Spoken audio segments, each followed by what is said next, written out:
ସମ୍ୟକ୍ ଦୁଇ ଭ୍ରୁଲତାର ମଧ୍ୟ ପ୍ରାଣବାୟୁକୁ ସ୍ଥାପନ କରିବ। ସତମ୍ ପରମ ପୁରୁଷମ୍ ଉପୈତି ଦିବ୍ୟ।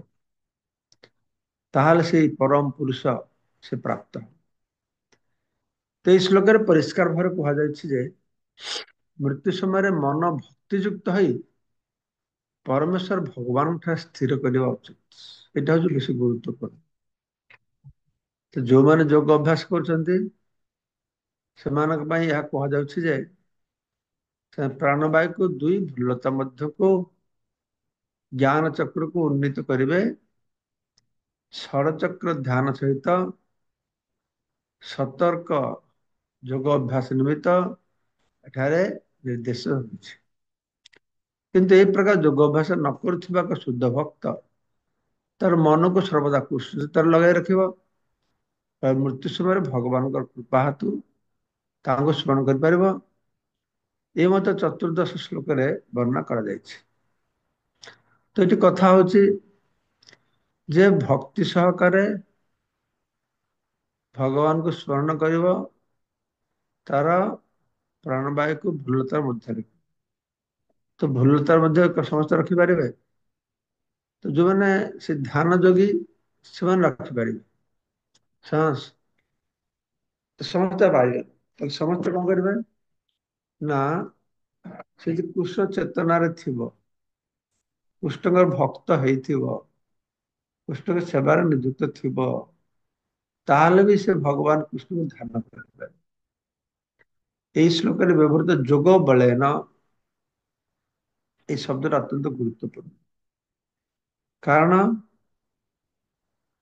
ସତଚକ୍ର ବା ଭକ୍ତି ଯୋଗ ଅଭ୍ୟାସ ବିନା କେହି ମୃତ୍ୟୁ ସମୟରେ ଦିବ୍ୟ ଅବସ୍ଥା ପ୍ରାପ୍ତ ହୋଇପାରିବେନି। ଅର୍ଥାତ୍ ଷଡଚକ୍ର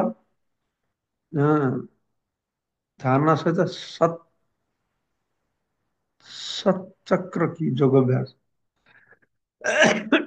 ଭକ୍ତି ଯୋଗ ଆଉ ସତଚକ୍ର ଯୋଗ ଅଭ୍ୟାସ ଦ୍ୱାରା ହିଁ এই ଦିବ୍ୟ ଅବସ୍ଥା ଲାଭ କରାଯିବ।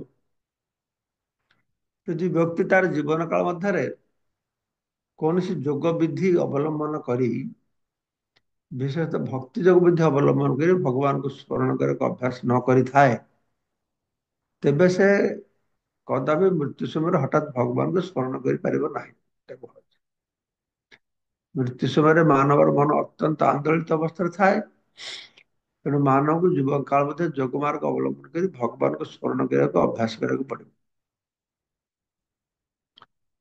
ସାରା ଜୀବନ ମନ ଇଚ୍ଛା ଜୀବନ ଯାପନ କରି ମୃତ୍ୟୁ ସମୟରେ ଭଗବାନଙ୍କୁ ମନ କରିପାରିବନି।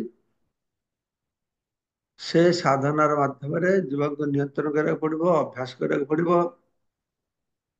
ତାର ଆମେ ଆମର ସବୁବେଳେ ଏଇଥିରେ ଗ୍ରହଣ କରୁଛେ ଭଗବାନଙ୍କର ଆଶୀର୍ବାଦ ହେଲେ ଭଗବାନ ଆମକୁ ଆଉ ମାନସ ପଟରେ ଉଦ୍ଧିତ ହେବେ। ଏଟା ହଉଛି ଅସଲ କଥା।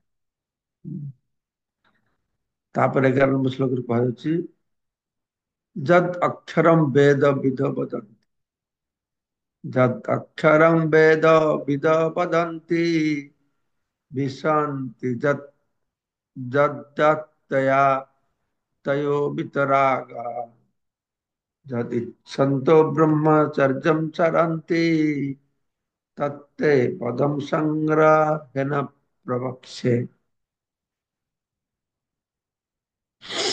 ଯେଉଁମାନେ ବେଦ ଜ୍ଞାନ ଲାଭ କରିଛନ୍ତି, ଯେଉଁମାନେ ଓଙ୍କାର ଉଚ୍ଚାରଣ କରନ୍ତି, ମାନେ ସନ୍ନ୍ୟାସ ଆଶ୍ରମ ସ୍ଥିତ ମହାନ ମୁନି ଋଷି ବା ଯୋଗୀ ଅଟନ୍ତି, ସେମାନେ ବ୍ରହ୍ମରେ ପ୍ରବେଶ କରନ୍ତି। ଏହି ସିଦ୍ଧି କାମନା କରି ବ୍ୟକ୍ତି ବ୍ରହ୍ମଚର୍ଯ୍ୟ ଆଚରଣ କରେ। ବର୍ତ୍ତମାନ ମୁଁ ତୁମକୁ ଏ ଯୋଗ ବିଧି କଥା କହିବି, ଯାହା ଆଚରଣ କରି ବ୍ୟକ୍ତି ମୁକ୍ତି ପାଇବ। ଯଦ୍ ଅକ୍ଷରମ୍ ବେଦ ବିଦ ବଦନ୍ତି ବିଶନ୍ତି ଯତ୍ ଯତୟଃ। ବେଦବାଦୀ ମାନେ ବେଦଜ୍ଞ ମାନେ ତାଙ୍କୁ ଅକ୍ଷର ବୋଲି କହନ୍ତି, ଏକାକ୍ଷର। ଯତି ମୁନି ଋଷି ମାନେ ଯାହାର ମଧ୍ୟ ପ୍ରବେଶ କରିବାକୁ ଚେଷ୍ଟା କରନ୍ତି, वीतराग ଯତ୍ ଇଚ୍ଛନ୍ତ,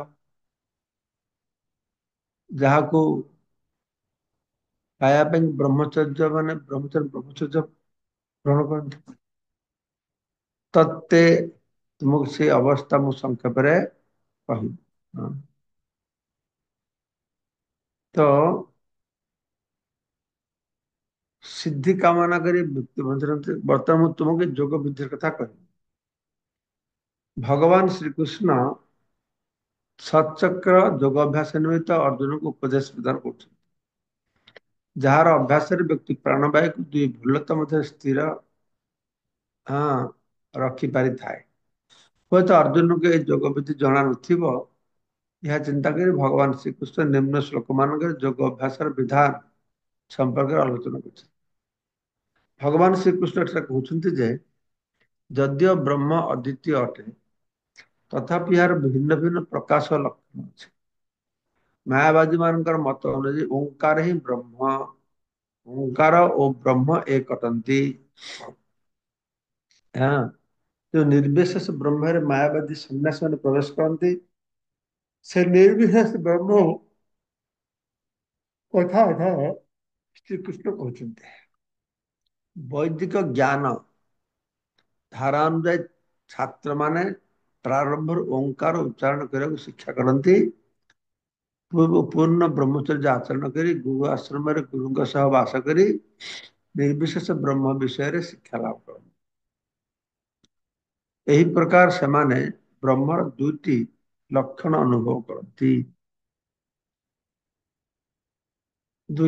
ଓଙ୍କାର ଉଚ୍ଚାରଣ କରି ଶିକ୍ଷା କରନ୍ତି, ପୂର୍ଣ୍ଣ ବ୍ରହ୍ମଚର୍ଯ୍ୟ ଆଚରଣ କରି ଗୁରୁ ଆଶ୍ରମରେ ଗୁରୁଙ୍କ ସହ ବାସ କରି ନିର୍ବିଶେଷ ବ୍ରହ୍ମ ଶିକ୍ଷା ଲାଭ କରନ୍ତି। ଛାତ୍ରର ଆଧ୍ୟାତ୍ମିକ ଜୀବନର ଅଗ୍ରଗତି ନିମିତ୍ତ ଏହି ପ୍ରକାର ଅଭ୍ୟାସ ଅତ୍ୟନ୍ତ ଆବଶ୍ୟକ ଅଟେ। କିନ୍ତୁ ବର୍ତ୍ତମାନ ଅବସ୍ଥାରେ ଏଇ କଳି ଯୁଗରେ ଏଇ ପ୍ରକାର ବ୍ରହ୍ମଚାରୀ ଜୀବନ ଯାପନ ଆଦୌ ସମ୍ଭବ ନୁହେଁ। ବର୍ତ୍ତମାନ ପୃଥିବୀରେ ସାମାଜିକ ଅବସ୍ଥା ଏତେ ପରିବର୍ତ୍ତିତ ହୋଇଯାଇଛି ଯେ ଛାତ୍ର ଜୀବନର ପ୍ରାରମ୍ଭରୁ ଏପରି ବ୍ରହ୍ମଚାରୀ ଆଚରଣ ସମ୍ଭବ ନୁହେଁ। ସାରା ପୃଥିବୀରେ ଜ୍ଞାନର ବିଭିନ୍ନ ବିଭାଗ ନିମିତ୍ତ ଅନେକ ଅନୁଷ୍ଠାନ ଅଛି, କିନ୍ତୁ ଏପରି ସ୍ୱୀକୃତ ଅନୁଷ୍ଠାନ କୌଣସିଠାରେ ନାହିଁ ଯେଉଁଠାରେ ଛାତ୍ରମାନେ ବ୍ରହ୍ମଚାରୀ ଜୀବନ ଧାରା ଆଚରଣ କରି ଶିକ୍ଷା ଲାଭ କରିପାରିବେ।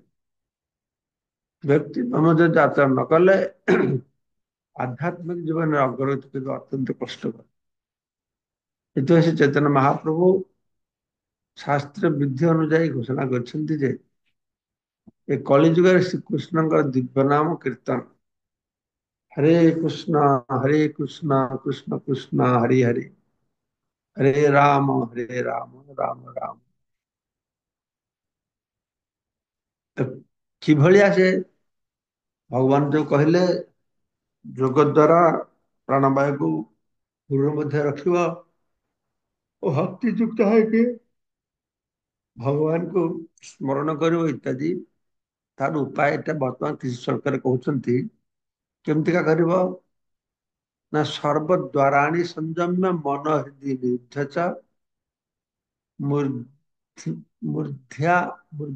ମୂର୍ଧ୍ୟାଧ୍ୟାତ୍ମନ ପ୍ରାଣ ଆସ୍ତିତ ଯୋଗ ଧାରଣମ୍। ସମସ୍ତ ପ୍ରକାର ଇନ୍ଦ୍ରିୟ ସୁଖରୁ ବିରତ ହେବା ହଉଛି ଯୋଗ ଅବସ୍ଥା ଅଟେ।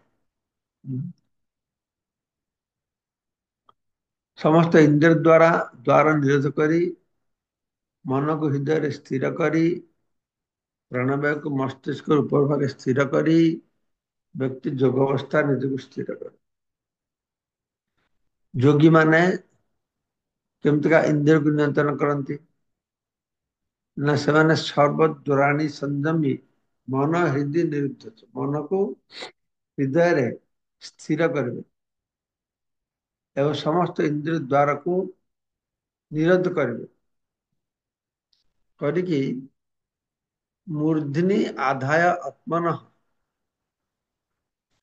ପ୍ରାଣବାୟୁକୁ ମସ୍ତିଷ୍କର ଉପର ଭାଗରେ ସ୍ଥିର କରି ବ୍ୟକ୍ତି ଯୋଗ ଅବସ୍ଥାରେ ନିଜକୁ ଏଇଟା ମୂର୍ଧନା ମସ୍ତିଷ୍କରେ ହଁ। ସ୍ଥିର କରିକି ପ୍ରାଣବାୟୁ ଆସ୍ଥିତ ଯୋଗ ଧାରଣ। ଏଇ ଯୋଗ ଅବସ୍ଥା ନିଜକୁ ସ୍ଥିର କରେ। ଏଠାରେ କୁହାଯାଇଛି ଯେ ଯୋଗ ଅଭ୍ୟାସ କରିବାକୁ ହେଲେ ବ୍ୟକ୍ତିକୁ ପ୍ରଥମେ ସମସ୍ତ ଇନ୍ଦ୍ରିୟ ଭୋଗର ଦ୍ଵାରା ବନ୍ଦ କରିଦେବାକୁ ପଡିବ।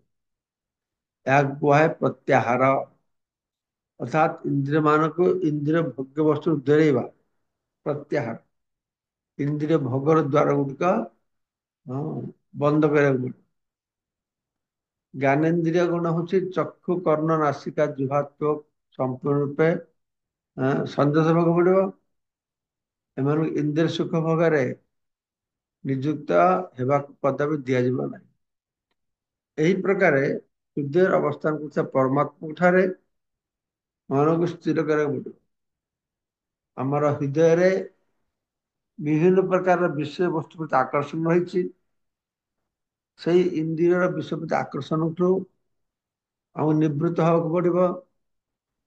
କରି କଣ କରିବାକୁ ପଡିବ ନା ଏହି ପ୍ରକାର ହୃଦୟର ଅବସ୍ଥାନ କରୁଥିବା ପରମାତ୍ମାଙ୍କ ଠାରୁ ମନକୁ ସ୍ଥିର କରିବାକୁ ପଡିବ। ଷଷ୍ଠ ଅଧ୍ୟାୟରେ এই ବିଧି ଭଲ ଭାବରେ ବର୍ଣ୍ଣନା କରାଯାଇଛି।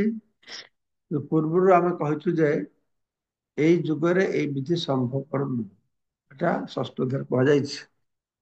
ସର୍ବୋତ୍ତମ ବିଧି ହଉଛି କୃଷ୍ଣ ଚେତନା ବିଧି। ଯଦି ବ୍ୟକ୍ତି ସର୍ବଦା ଭକ୍ତି ଯୋଗ ମାର୍ଗରେ ମନକୁ ଶ୍ରୀକୃଷ୍ଣଙ୍କ ସହ ସ୍ଥିର କରିପାରିଲା, ତାହେଲେ ସେ ଖୁବ୍ ସହଜରେ ଅବିଚଳିତ ଭାବରେ ସମାଧିରେ ସ୍ଥିର ହୋଇପାରିବ। କେମିତିକା ଭଗବାନ କୃଷ୍ଣଙ୍କ ଠାରେ ମନକୁ ସ୍ଥିର କରିବା, ସେ ସମ୍ପର୍କରେ ବିଭିନ୍ନ ଉପାୟ, ବିଭିନ୍ନ ପନ୍ଥା, ବିଭିନ୍ନ ମତବାଦ, ବିଭିନ୍ନ ଜୀବନଯାତ୍ରା ପ୍ରଣାଳୀ ଇତ୍ୟାଦି ଗ୍ରନ୍ଥରେ ମଧ୍ୟ ପ୍ରକାଶ କରାଯାଇଛି। ତ ସେଇ ଯୋଗୀ ମାନଙ୍କର ଯୋଉ ପନ୍ଥା ଦିଆଯାଇଛି, ପ୍ରଭୁପାଦ କହୁଛନ୍ତି କଳି ଯୁଗରେ ଏଇ ପ୍ରକାର ସାଧନା କରିବା ସମ୍ଭବ ନୁହଁ। ସେଥିପାଇଁ କି ଆମେ କଣ କରିବା ନା ଭଗବାନ କୃଷ୍ଣ ପ୍ରତି ଭକ୍ତିମୂଳକ ସେବା କରିବାର ମାଧ୍ୟମରେ ତାଙ୍କର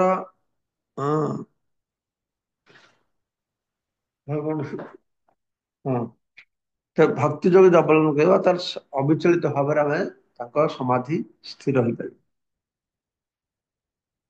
ଓମ୍ ଇତି ଏକ ଅକ୍ଷରମ୍ ବ୍ରହ୍ମ ବିହାରନ୍ ମତ୍ ଅନୁସ୍ମରମ୍ ମାମ୍ ଅନୁସ୍ମରନ୍। ଓମ୍ ଇତି ଏକ ଅକ୍ଷରମ୍ ବ୍ରହ୍ମ ବିହାର माम अनुस्मरण। जब प्रयाति त्यजत त्यजत देहन सजाति परमाम गति। इस प्रकार जोग अवस्था अवस्थान करी दिव्य ओंकार ध्वनि स्पंदन करी यदि व्यक्ति परम पुरुष भगवान को चिंता करे एवं शरीर त्याग करे, ताहले से निश्चय वैकुंठ लोकरे प्रवेश करिब। ओम अर्थात ओंकार। ओंकार ओम इति एक अक्षरम, एक अक्षर है ओंकार। दिव्य अक्षर ओंकार, दिव्य ओंकार ध्वनि ब्रह्म विहारन माम अनुस्मरण। ब्रह्म पूर्ण रूपरे एटा उच्चारण करी मत स्मरण कर मत मान मु जो कृष्ण तब सामने छिड़ा है यही प्रकार कहले जब प्रयाति जे भावे अवस्था देह त्याग करिव, जब प्रयाति त्यजत देहम त्यजन देहम देह त्याग करके प्रेरणा करिव सजाति परमाम गति, से परम गति की हासिल कर पारिब, लाभ कर पारिब सफल संभव। तो परिष्कार कहुई ओं ब्रह्म एवं श्रीकृष्ण अलगा नुहति। श्रीकृष्ण निर्देश ध्वनि है ओं, किंतु श्रीकृष्ण ध्वनि ओंकार अच्छी। युग पर यह ही परिष्कार अनुमोदित हुई যে ব্যক্তি হরে কৃষ্ণ মহামন্ত্র কীর্তন করে শরীর ত্যাগ করে, তবে সে নিশ্চয় বৈকুণ্ঠ লোক প্রাপ্ত হবে। হরে কৃষ্ণ মহামন্ত্র কীর্তন করে করে দেহ ত্যাগ করে। ସେହିପରି ଯେଉଁମାନେ କୁଷ୍ଠ ଭକ୍ତ, ସେମାନେ କୁଷ୍ଠ ଲୋକ ଗୋଲକ ବୃନ୍ଦାବନ ପ୍ରବେଶ କରିବେ। ମାୟାବାଦୀ ବା ନିରାକାରବାଦୀ ମାନେ ଗଣ ବ୍ରହ୍ମ ଜ୍ୟୋତିରେ ହିଁ ପ୍ରବେଶ କରିବେ। ସାକାରବାଦୀ ଗଣ ପରବ୍ରହ୍ମରେ ଅଥବା ଥିବା ଅସଂଖ୍ୟ ବୈକୁଣ୍ଠ ଲୋକମାନଙ୍କରେ ସେମାନେ ପ୍ରବେଶ କରିବେ। ଅନନ୍ୟ ଚେତା ସତତଂ ଯୋ ମାଂ ସ୍ମରତି ନିତ୍ୟଶଃ ତସ୍ୟ ଅହଂ ସୁଲଭ ପାର୍ଥ ନିତ୍ୟ ଯୁକ୍ତସ୍ୟ ଯୋଗିନ। ତ ହେ ପିତା ପୁତ୍ର, ଯେ ଅନ୍ୟ ଭାବରେ ମତେ ସ୍ମରଣ କରେ, ମୁଁ ତାକୁ ଖୁବ ସହଜରେ ହଁ, ମୁଁ ତାକୁ ଖୁବ ସହଜରେ ପ୍ରାପ୍ତ ହୁଏ, ଅର୍ଥାତ୍ ସେ ମତେ ସହଜରେ ଲାଭ କରିପାରେ। ଯେ ଅନ୍ୟ ଅନନ୍ୟ ଭାବରେ ମତେ ସ୍ମରଣ କରେ, ଅନନ୍ୟ नो ଅନ୍ୟ, ଅନନ୍ୟ, କାରଣ ସେ ସର୍ବଦା ଭକ୍ତି ଯୋଗ ମାର୍ଗରେ ସେବାରତ ଥାଏ। ଅନନ୍ୟ ଚେତ ସତତଂ ମା ସ୍ମରତେ ନିତ୍ୟ, ଅନ୍ୟ ଚିତ୍ତ ନିବିଷ୍ଣାଗରେ କରିକି କେବଳ ମୋ ଠାରେ ମନକୁ ସ୍ଥିର କରିବ, ତାହେଲେ ସେଇ ପ୍ରକାରର ଉପଯୁକ୍ତ ବ୍ୟକ୍ତି ପାଖରେ ମୁଁ ସୁଲଭ ଅତ୍ୟନ୍ତ ସହଜରେ ମତେ ଲାଭ କରି ପାରିବେ। तो श्लोकटा आज आगामी काल की पढ़ी सुनिवा। 14 नंबर श्लोक। अन्नन चेता सततम जो मां स्मरति नित्यशः तस्याम सुलभ पार्थ नित्य युक्तस्य योगिनः।